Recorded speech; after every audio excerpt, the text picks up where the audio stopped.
What's up, everybody? Continuing my video from yesterday with Zach, Watch My Eco. I'm trying to get the hybrid out of the backyard. Trying to get it out of the backyard in the middle. Doesn't need to be in the middle. It needs to be in line with all the rest of the cars. Right now it's stuck. I got it all emptied. And yeah, this is my old beater from Montana. I got it all empty out of all of our parts for Project Hurricane over there. And basically right now what I'm doing is I'm essentially jump starting the hybrid battery pack. Basically to do this, you have to have a fully charged front battery. I have it on a 10 amp charge. I'm going to pump it over to 40 just to make sure we don't get too low. And then I'm basically going to hit this little button. I'm going to show you where it is.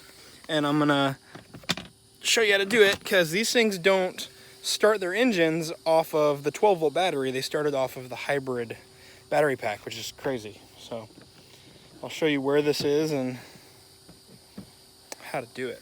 So this is a 2008 Mercury Mariner. So driver's seat right here, okay? Pull that panel off, and then I hit that button. So that button, it's lit up orange. That says that it is charging our hybrid battery power. Now when that button stops blinking, that means it's charged it for 8 minutes, it's completed the cycle. Usually, if it's not super low, that means it's good and the car will start. What has been happening is basically, it's been starting, and as soon as it kicks over, it drops back below 300 volts in that back battery pack, because it's not fully charged actually. And then the car dies. It basically, a wrench comes on, the red triangle of death comes on, and it says stop safely now. But when it says stop safely now, you have no power, you have no steering, you have no brakes, you have nothing. So that kind of sucks. It just did it to us in the middle of the yard. So you actually have to do this little multiple charge thing several times, because it's basically just on an 8-minute timer. You hit it, you wait, it'll do it for 8 minutes with the key off.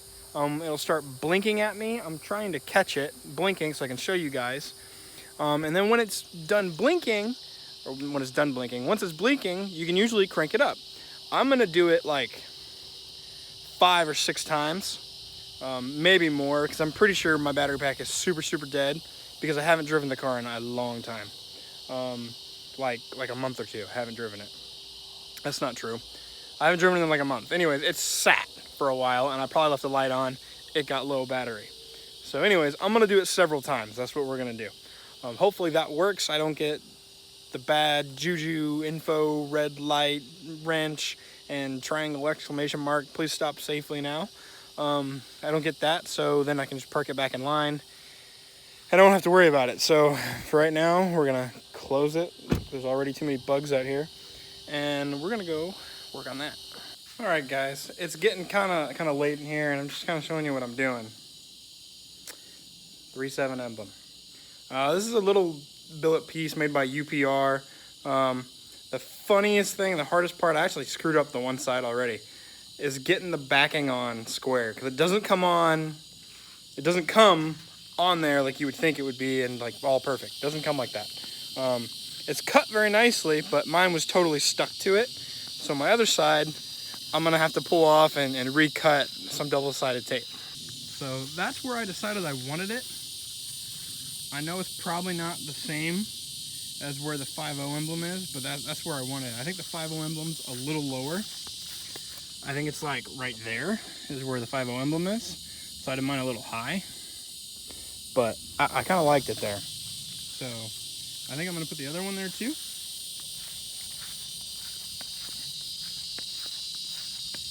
Which of course it's gonna look funny because it's off, but it's basically gonna be like right there, right? So I'm gonna measure it out and then slap her on. These are really easy, guys. You guys don't need an install video for this. Literally, peel the backing off, put it onto the metal piece, peel the sticker backing off for the little red or black piece, and guess what? Stick it on. Measure out where you want to put it on the V6 just by looking at it, or you can measure. There's no like real measurement for where the 5.0 emblem is, but you can measure it and put it on there, whatever you want. Centered, it looks pretty good. So that's centered, that looks pretty good. I'm not really sure where I want to put it. And the lucky thing, I can pull these suckers on and off all day. I just need to go buy more 3M tape. Cut little bitty pieces. This stuff's super strong. It's not like anything hits these. So I can really decide where I want to put it, and then, you know, do it over and over again. I mean, there's nothing saying that, you know, that I can't put it there. There's nothing saying I can't put it down on the bottom. You know, it's wherever you want. So, my opinion, I just think they need a match. So, I'm going to match mine to the other side by measuring it, and then stick her on, and hey, look, another mod done. It's a racer. It goes faster with those, right? Like, I'm pretty sure I just put on 5 horsepower. Or did I put on 3.7 horsepower? What do you think? 3.7 horsepower? What do you think, guys? Did we just install 3.7 horsepower? I think so. Looks awesome. Alright guys, so I got that side on. You can tell me if they look similar to the shit. I measured them. And we got that side on. It's getting dark, so I'm gonna call it a night. Since we don't have the big shop up yet, no big lights, and my feet keep itching, all these bugs keep biting me. So for now, that's another video on Project Hurricane. No, it was a simple one tonight, guys, but there you go. 3.7 emblems. Really stick it to those V8 guys. Show them just how fast your 3.7 liter is. Some people are gonna ask, is that the size of the supercharger on it? No, that's the size of the engine, my friend, because you just got beat by a V6. So final update, hitting that button, I only had to do it 3 times and then it worked. Car cranked up, revved up like it normally does and like it should. Was able to park it back in line with everything that I needed to. Excuse me there. So now the car is parked back between my Mustangs. Everything looks clean in the yard. I got the door shut and everything, and I'm cleaning up because I'm getting eaten alive by mosquitoes. I can't wait for the new shop so we can actually have fans going and some anti-mosquito stuff and, you know, crap like that. It'll just be nice. So, yeah. UPR hooked us up with a bunch of stuff. You know, we got some shirts as well. These are pretty dope. Look at these. That's just an awesome looking shirt. So those are gonna be nice to wear. We always do black. Everybody does black. It's so hot though. But I really like these Team UPR shirts. Definitely something that we're gonna wear. Mainly because they're comfy. We love UPR, and I have a lot of parts to install. Look at all this, guys. This is just some of the UPR parts that I have to install on Project Hurricane. You can see I have my emblem mess I need to clean up here. So that was literally just one box. This box that these are on, that's a K-member. So we're gonna do full send, guys. Pretty sure the K-member fits. Nobody really knows. They haven't tried it, I guess, yet. So we're gonna try and do a K-member. Full front and rear Viking, coilover shocks, whole 9 yards, front and lower control arms, everything.